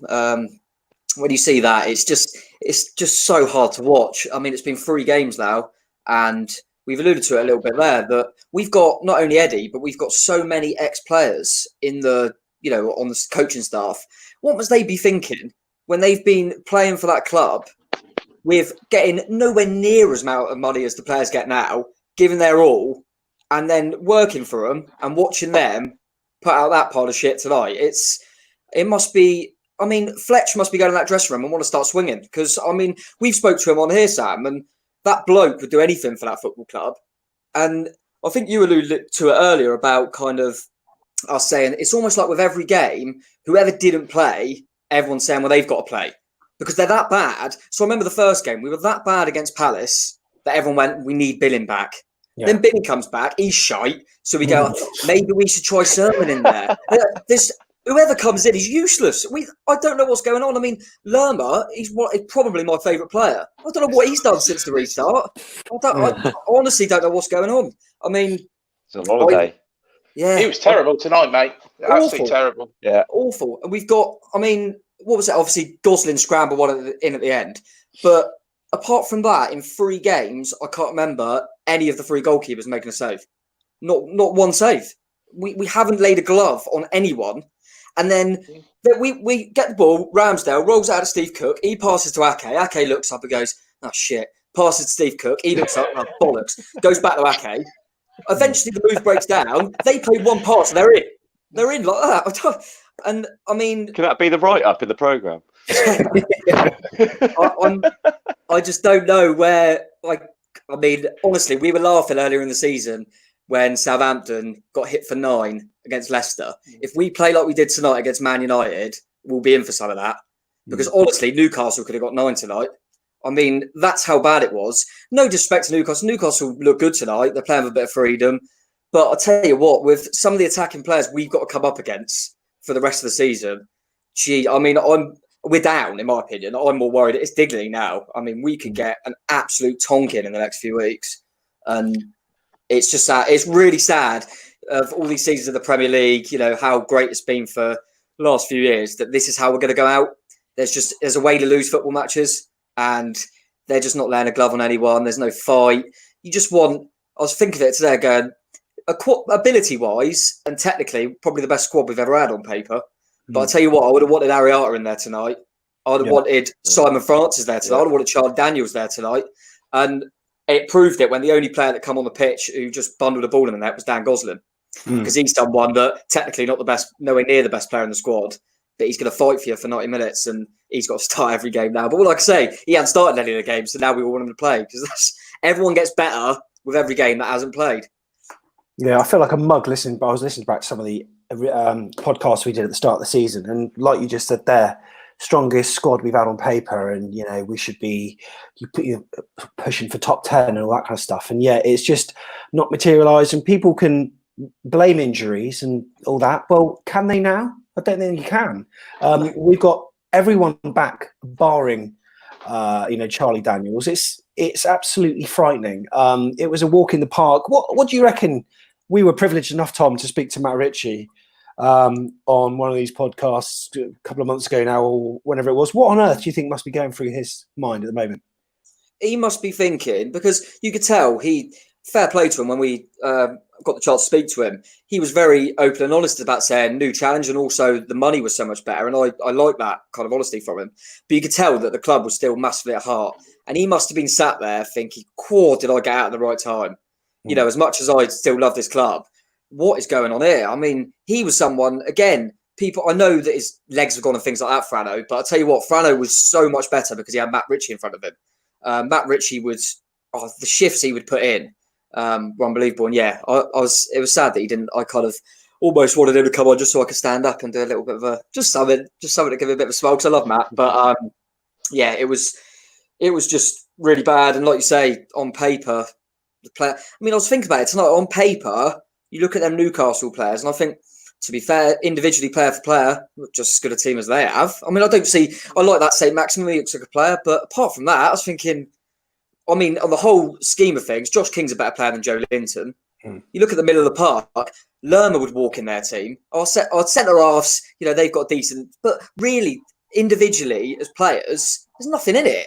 But I tell you what, for a team that got nothing to play for, they worked their nuts off tonight.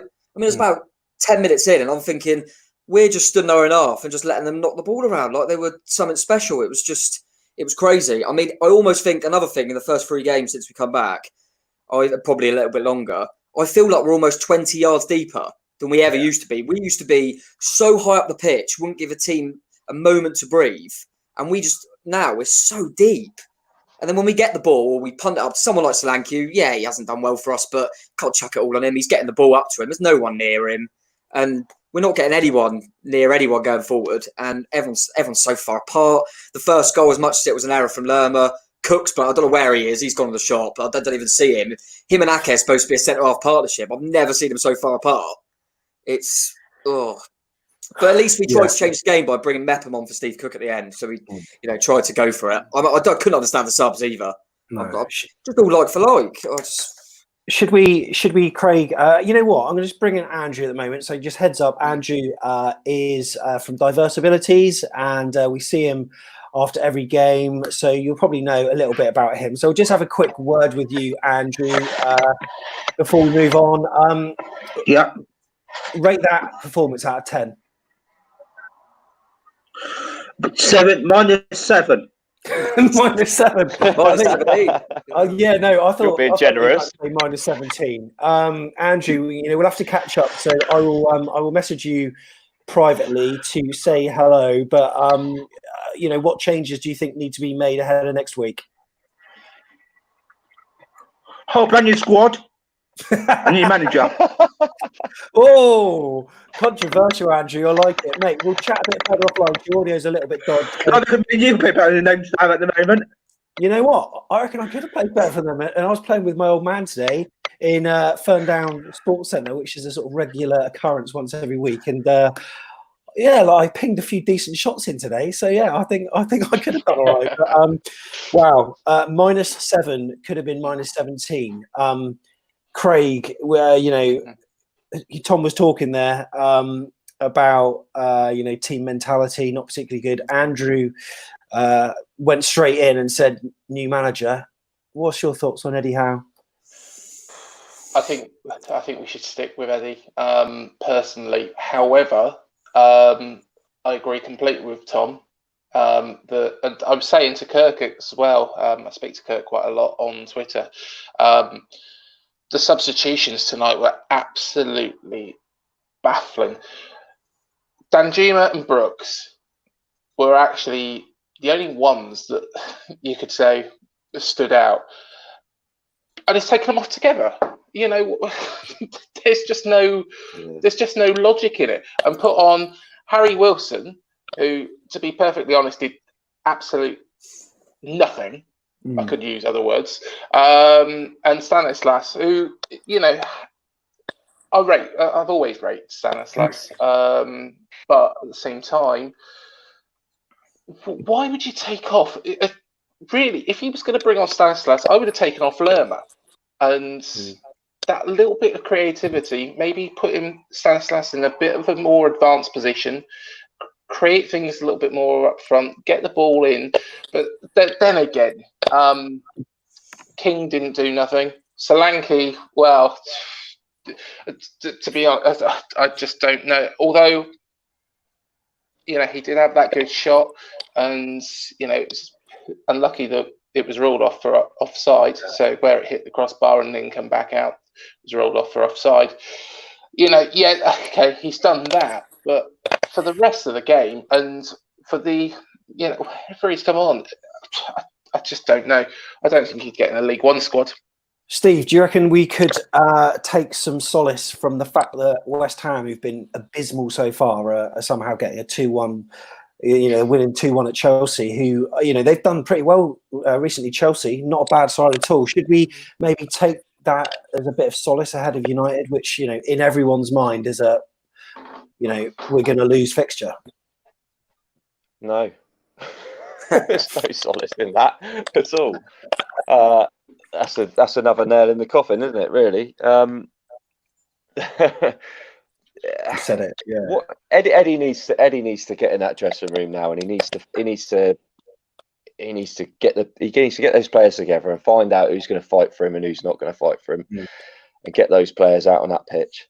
I don't care if they are like we've said, you know, past their best or whatever. I'd rather see 11 players out there that have got some bit of, you know, gumption in them and want to play for the shirt, rather than that shit. Sorry, excuse my language. We saw tonight, because that was well, worse than abject. It was just nothing, wasn't it? You've got to think there's, you know, I don't know. I'm not an expert in psychology or the mind or anything like that. But you'd think there's got to be a series of tests that can be done on players, not necessarily about football, but about certain things where you can almost see whether they're fight or flight, and are they up to the task or not, and in certain scenarios would they fight for the cause or sort of skulk off. And at the moment it seems like they're skulking off. Morgan, I'll just come to you quickly. Your audio is a little bit choppy in the background. As Craig said about, sorry about that, can you hear me? Yeah, we can hear you. It's just we get a little bit of feedback when other people are talking, so we'll just ask you this quickly, and then we'll there's a couple of other people waiting, and then we'll wrap up in the next 10 minutes or so. Craig said about it seemed to be a nonsensical decision to take Brooks and Dan Juma off at the same time. Do you think sometimes Eddie is guilty of just, almost like rolling all of his dice and making these snap decisions that ultimately affects the flow of the team? 100%. I think taking when I saw the Brooks's number and Dan Juma's number, I kind of thought, bringing Howie Wilson on kind of thing, and Junior Danafla. I know Junior's been there some time, and I know Howie Wilson got quite a few goals this season. But I don't see any. I didn't see much positive, but the only positives I could see was when Dan Juma was getting down the wing and trying to put some balls in for someone to attack, and also Brooks' shot in the second half where he did hit the bar, and that was kind of the only opportunity that we kind of created that looked like going in, apart from the offside. So I do think Eddie is sometimes does change it too much. I couldn't understand half the subs, if I'm honest with you tonight. And as the guys mentioned before, I think we should just try and get 11 players to fight for the club. I didn't see a leader, and maybe bring back, I know, maybe get Mark Pure, see if he's around to come and give us a couple of games, because I reckon he would put it to the shift. Bring back Simon Francis. And as a fan, this has been on for just over 2 hours, coming up to 2 hours. It's kind of, I don't know, we're like 2-3 hours after kickoff, and we're still finding negative comments. And you could say 3-4 weeks ago that we didn't have a squad, but now we do. We have our best squad that we have had all season, so you can't keep making excuses. Something's got to go.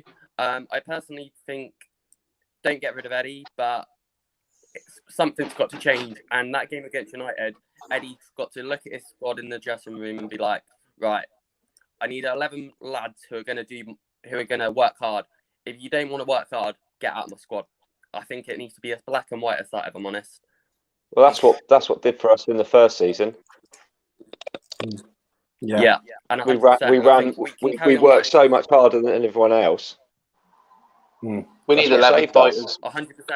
And I think if we can get back to that mentality and we go in with 110% effort, and I'll say it again, anything is possible. And until we back our ideas up, we will be playing championship football for decades, because tonight was absolutely appalling. In the 20 years I watched football, tonight was definitely the worst game I've ever seen.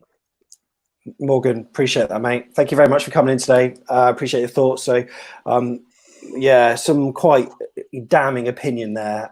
In the meantime, I hate doing this, but what we're going to do is have a quick look on social media and see what people are saying, and then we will wrap up. And oh my god, this is not going to be pretty. You're going to pull up some of mine, Sam. Yeah.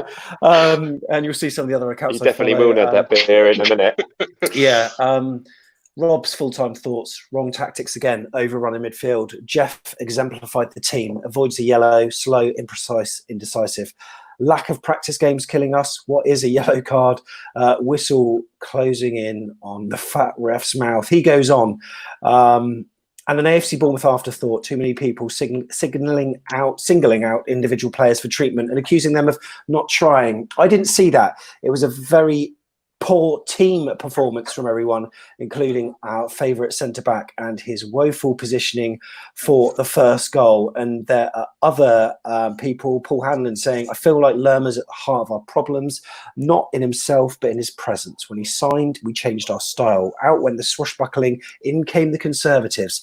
In came the Conservative. Attempts to shore up the defence didn't work, but Width disappeared. 6 games left. And the stats, I mean, him differently. Yeah. He doesn't have to be like that. You know, he is a defensive midfielder, Lerma, but you can build a team around that and play, I don't know, make it 4-1-4-1 or 4-1-3-2. I don't know, but we needed to be shored up at the back a bit. It's to progress, you need to stop leaking goals, and we were always leaking goals, but you can still be attack minded as well. Yeah. Tom? Yeah, no, I agree. I think, like I was mentioning earlier, I think I understand it, but Jeff makes the mistake for the goal tonight, and now it's Jeff's the heart of our problem. Well, of course he isn't. Lerma's been one of our most consistent players. He hasn't been great since the restart. Definitely not. And he did make a mistake tonight, but there's no way he's at the heart of our problems. I mean, before Jeff came in, everyone was saying, why don't Eddie just sign a defensive midfield player? Why is he never getting a defensive midfield player? We've only got Sermon. And now Lerma makes a mistake. We've got to play Sermon. Do you know what I mean? Everyone gets a little bit hasty. I think at the end of the day, there's a certain few. I think Lerma would be in the top bracket of, apart from Ake and Ramsdale, would probably be the next for me if we had to vote for kind of a player of the season on consistency. But I actually think tonight, looking at it, I think it was mentioned there, the fact that it was a reset on the bookings tonight, that Lerma, if he avoided a yellow tonight, which he did, means it resets. Whereas if he got a card, he would have got a 2-game ban. I think it was quite evident in his performance. He wasn't blocking and jumping in like he normally is. And it's almost like, well, if he wasn't going to play like he normally is, we might as well have just left him out for today. Do you know what I mean? Because he just wasn't himself, because you could see he was so cagey about getting that yellow. But no, he's not the heart of our problems, but certainly didn't have a good game. But I mean, I'd struggle to find anyone that done anything tonight. I mean, so and we've got, like I said, about all the staff that we've got that used to play for us. I mean, just get them to put the kit on. I don't care how old they are. I'd rather put I do agree with you. I do agree with you with regards to Lerma. He has been. He's been very, very good. The majority of the season. Tonight is probably his worst game. Yeah. Before that, probably the Palace game. I think he's been terrible since the restart. But then again, who's actually shone?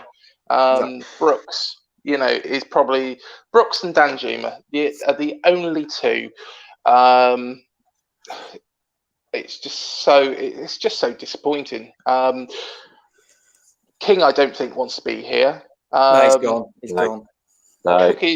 Cookie's making mistakes, but then again, if you're coming under constant pressure because the midfield in front of you, isn't doing their job, then you are going to make mistakes. Yeah. I think, Smithy, I don't think Smithy played terribly against Wolves. He was a bit of a surprise to actually be in the side against Wolves, personally.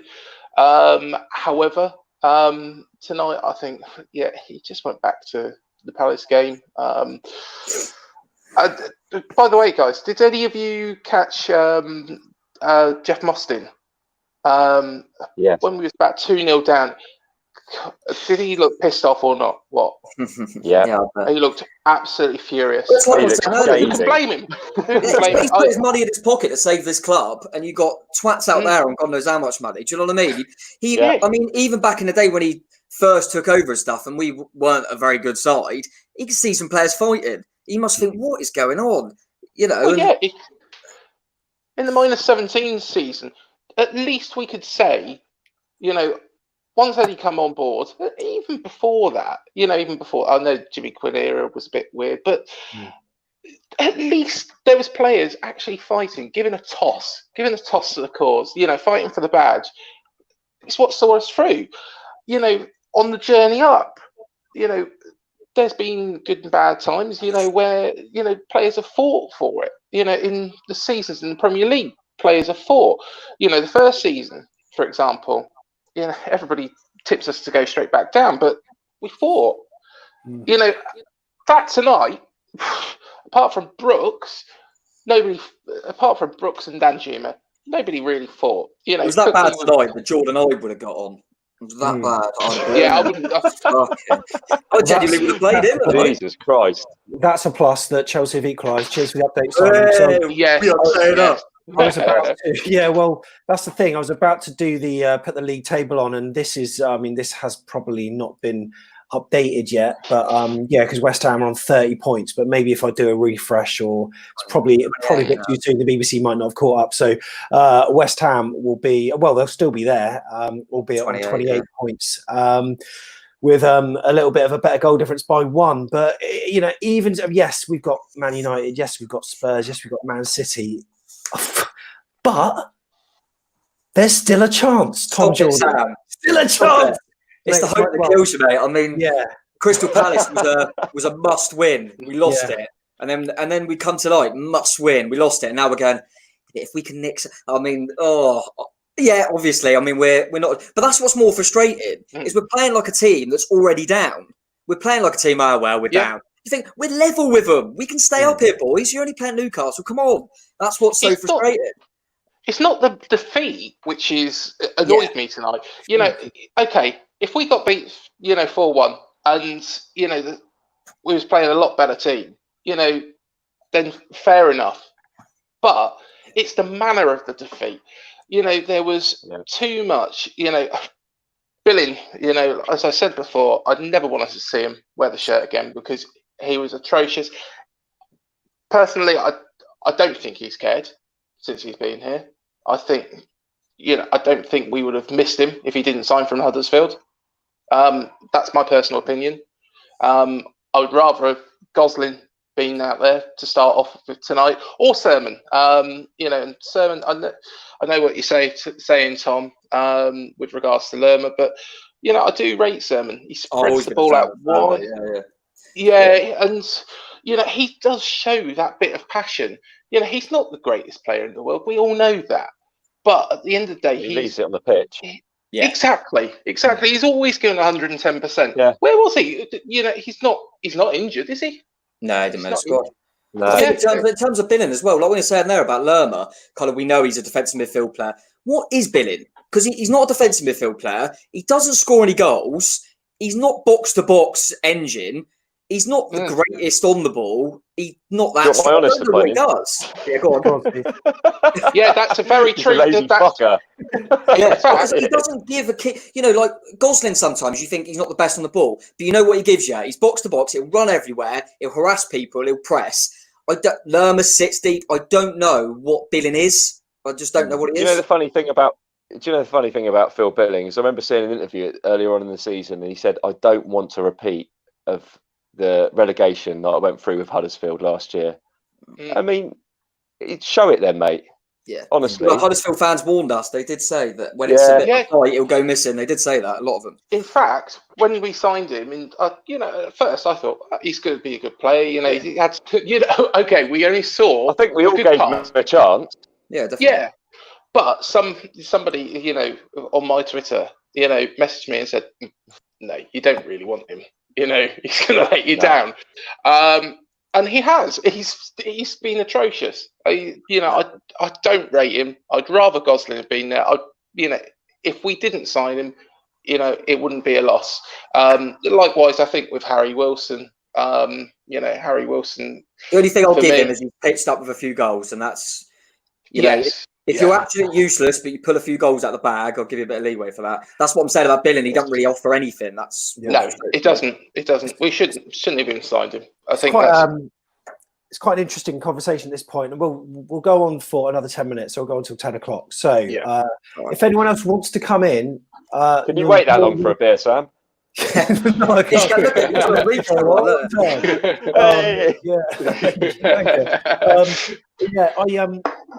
I encourage anyone else with any opinions, whether they're agreeing with what we say or don't, come on. Just need a pair of headphones. Go to AFCBpodcast.com/take part on your phone, your desktop, or whatever, and I'll bring you straight in. Okay, we've got about 10 minutes, and we'll wrap it up. And yeah, feel free to come on and have a chat. Now, it's funny, Craig. I was about to ask you, like, individual moments change our whole opinion of a game. Had Wolves not scored that header from Jimenez, we'd have all been cut. So that was just one moment that was just like in the blink of an eye. Had that not happened, and if he headed it wide, we'd have been coming away thinking, well, you know, what we've done all right there, and we wouldn't be criticising players. But when we do lose, we do criticise players. So like these individual moments. But today, there was absolutely no excuse not to maybe lay into a few people for the individual errors that they've made, because it's not like it was one individual moment that just, had it not happened, it could have, he made it a different game. Newcastle, were unfortunate not to get a fifth. To be honest, they should have. Yeah. Who was it that had that shot and he skied it? We got let. Yeah. Hayden, we got let off there. To be honest, if it had gone in, it wouldn't have made any difference to, okay, it would be another goal against us on the goal difference, but we was already dead and buried at that point. But to be honest, it could have been 5 or 6. I actually stuck on Twitter. It could have been 5 or 6. They were, I wouldn't say even more superior. I would say that, they gave a lot more. They left more out on the pitch, like you mentioned earlier, Tom. They, apart from Brooks and Danjuma, who, for whatever reason, and Eddie's done some weird things in the past, but I think I'd love to know what his logic or thinking was. Danjuma taking a knock and Brooks can't last 90 minutes at the moment. That's the only explanation. The only thing I would say is that he thought the game's dead. These two have been two of my better players. I'm going to save them. That's my only logic I can think of, because I agree. I just feel like some of his subs at the end, like Steve Cook coming off at the end, he's clearly going to play Steve Cook. So I just think he was kind of thinking, oh, we're done here. Let's just get these lot off. Just make sure. Worst thing that can happen now is I lose many more to injury. That's all I can think, really. Yeah. We'll bring in Rich at this point, and cheers for coming on, Rich. You and Steve know each other by the looks of it. Yeah, we used to work together, unfortunately, but we sort of moved. And I used to work with Mr. Tiggs as well, unfortunately. Oh, did you? Yeah. It's like a group of So, Rich, were we tactically outthought tonight? Steve Bruce is much maligned, even by his own supporters, or did we just gift the game to them? Who, should they emerge with any credit? It's taken me an hour to become on here, to be fair, because I just had to calm down. I'm still not particularly disbelieving what I've seen, to be honest. I've just been speechless. But that today, as everyone said, I'm probably going to repeat everything that everyone's said for the last 2 hours, to be fair, but I've been listening. It's just beggars belief, to be fair. I did not. Usually, I can watch a game. I go, yeah, all right. Like the last two games, not tonight. The last 2 or 4.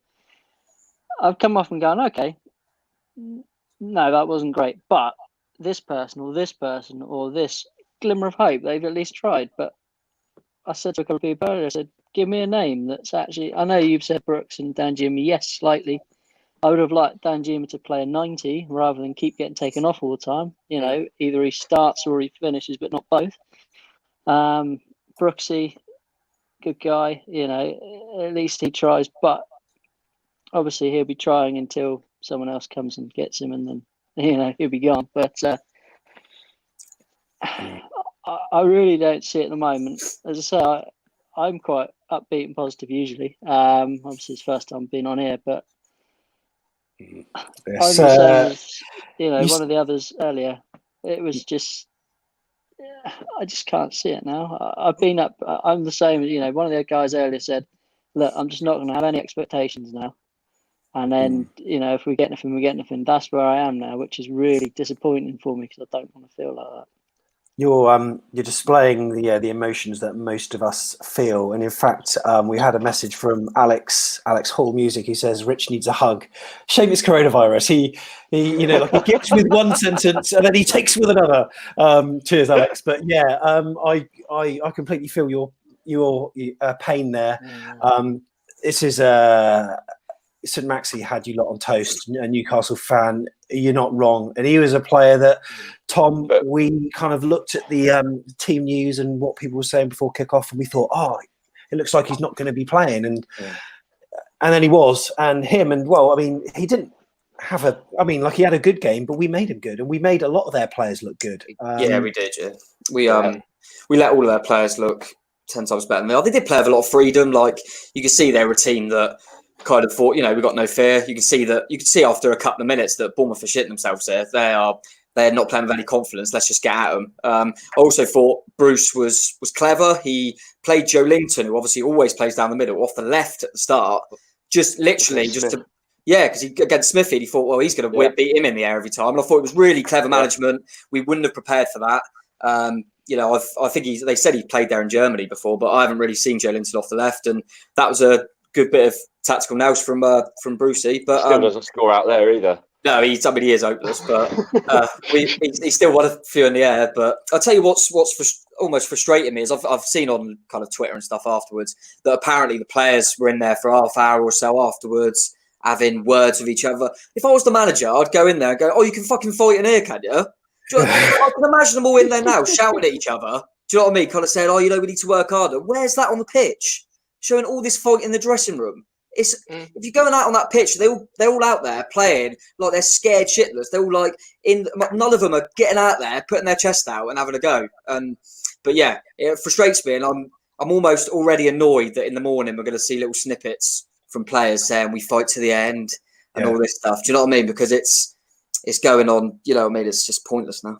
I mean, I don't know this for a fact, of course, but the footballer's lifestyle. Part of me just thinks a load of our players have, may even be back home already, sat down playing FIFA or something, and you know what, they should be hanging their heads in shame because our supporters are still here chatting about it, frustrated, angry, disappointed. If you all had to use one word to sum up how you feel right now.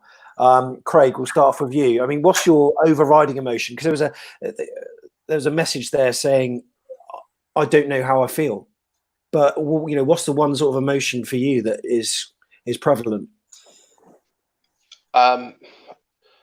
Just feel dejected. Just didn't give a performance. It's not the result; it's the performance. There was no fight. So I'm absolutely dejected. Steve, I'm really chipper, Sam. A few more of those, and yeah. I think it's about the fourth now, mate. Yeah, that's a solution. Yeah, it is. Much like Craig. I mean, I don't know if we sum it up in one word, but it's almost betrayal, isn't it? It's just like we're putting everything out there. We're there. You're doing this, putting all this time and effort into this, and sending videos to the players, and you get a response like that. And I just wanted to say one thing. I don't think that over the 3 games we've played since we've come back from lockdown, those teams haven't had to work that hard to beat us. I don't think. It's that simple, and that drastically needs to change and quick. Rich, emotion?